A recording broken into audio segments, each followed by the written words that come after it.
kami datang mau mengadukan persoalan dengan kejahatan lingkungan hutan dan tanah adat di perampasan hutan dan tanah adat di Papua. Ya, kejahatan apa itu? Spesifiknya Itu izin-izin yang berhubungan dengan izin kelapa sawit, batu bara, migas, yang terakhir itu izin proyek food estate di Merauke.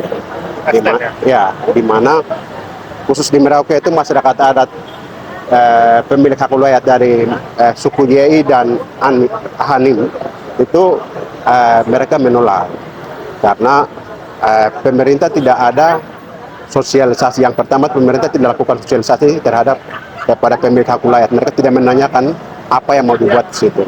Itu yang pertama. Yang kedua, pemerintah juga sampai hari ini tidak menjelaskan soal AMDAL. Justru kebijakan ini sedang berlangsung dengan cara brutal, tanpa ada konsultasi ke pemilik hak wilayah dan sebagainya. Justru pemerintah menggunakan instrumen-instrumen untuk melakukan eksploitasi atau pembebatan hutan demi proyek. Jadi mereka menolak dengan alasan hutan mereka itu menyediakan kebutuhan makanan, obat-obatan, dan juga itu tempat-tempat keramat. Ketika tempat keramat dan tempat penyediaan makanan itu dihancurkan, bagi orang Papua itu sama aja kehidupan mereka itu sedang dihancurkan, dicabik-cabik. Karena punya relasi antara orang, hutan, dan tanah itu sangat terikat gitu. Karena semua kebutuhan mereka tersedia dan sebagainya. Yang menjadi alasan itu. Di dampak langsungnya itu kegiatan apa ya? Adat istiadatnya. Iya, dampak langsung itu tempat keramatnya mereka itu hancur, itu satu. Yang kedua, tempat penghidupan mereka itu hancur. Yang tersedia di hutan misalnya pohon sagu, kebutuhan ikan dan sebagainya. Yang ketiga itu hutan mereka hancur. Dan tanah mereka ini kan direbut secara paksa. Negara itu hanya menguasai, ya tidak memiliki. Jadi tempatnya lokasinya di mana? Lokasinya itu yang tadi saya baru menjelaskan itu di Merauke, ya, terkait dengan proyek food estate tadi. Yang paling dekat dengan proyek itu ya? Iya.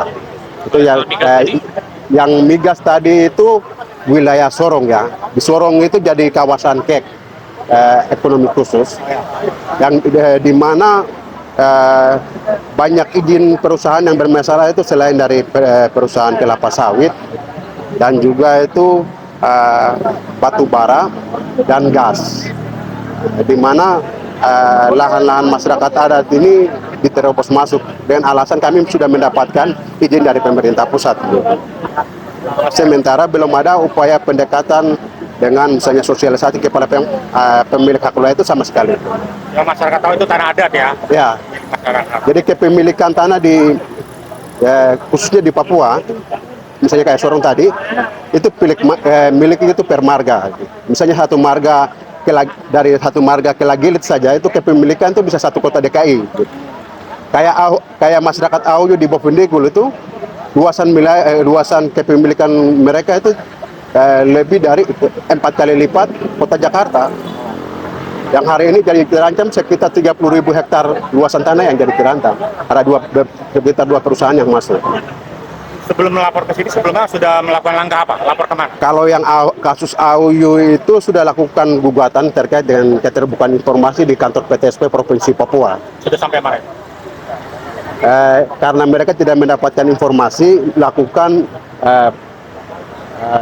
gugatannya ke PT UN Jayapura. Hasil gugatan itu ditolak, mereka lakukan banding ke Manado, PT Tun Manado, ditolak juga. Mereka datang kasasi di Mahkamah Agung. Mungkin teman-teman sudah dengar isu yang Hotline Papua itu, Hotline Papua, tayang tagar yang jadi kampanye terkait dengan perjuangan mereka. Dan mereka sudah lakukan kasasi dengan upaya MK bisa memberikan keadilan bagi mereka. Tapi sayangnya putusan MK justru menolak kasasi mereka. Nah, jadi persoalan dari isu lingkungan yang beberapa sudah dilaporkan selain di Kementerian LHK soal izin yang bermasalah, pelaporan ke KPK yang perizinan yang korupsi dan bermasalah, itu kami rangkum semua dalam sekitar 7 atau 8 lembar dalam laporan itu kami mau sampaikan pengaduannya ke Pak Wapres. kebetulan Pak Wapres juga buka pengaduan.